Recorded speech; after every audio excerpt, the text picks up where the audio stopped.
Hi എൻ്റെ കൂട്ടുകാരെ, എല്ലാവരും സുഖമായിട്ടൊക്കെ ഇരിക്കുമല്ലേ? അപ്പം നമ്മളും ഇവിടെ സുഖമായിട്ട് ഇരിക്കുന്നുണ്ട് കേട്ടോ. അപ്പോൾ രാവിലെ ചോറിനുള്ള വെള്ളമൊക്കെ അടുപ്പിൽ വെച്ചു, അരി അടുപ്പത്തിട്ടു, ഇതേപോലെ കുഴൽ വെച്ച് തീയൊക്കെ ഒന്ന് ഊതി കത്തിച്ചു.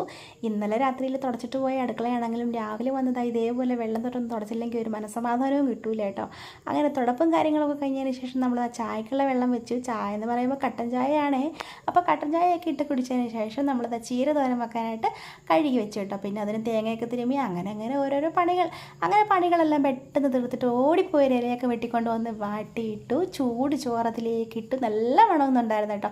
പിന്നെ ഒത്തിരി സന്തോഷമുള്ളത് എന്താണെന്ന് വെച്ചാൽ ഞാനിത് ചമ്മന്തി അരച്ചപ്പോൾ ഇതേപോലെ ഉരുട്ടിയെടുക്കാൻ പറ്റി കേട്ടോ. ഞാൻ ഈ കല്ലിൽ ചമ്മന്തി അരയ്ക്കുകയാണെങ്കിൽ ഒത്തിരി ഇഷ്ടം. അങ്ങനെ അരയ്ക്കുമ്പോൾ മിക്കവാറും അതങ്ങനെ ഉരുട്ടി കിട്ടാറില്ല കേട്ടോ.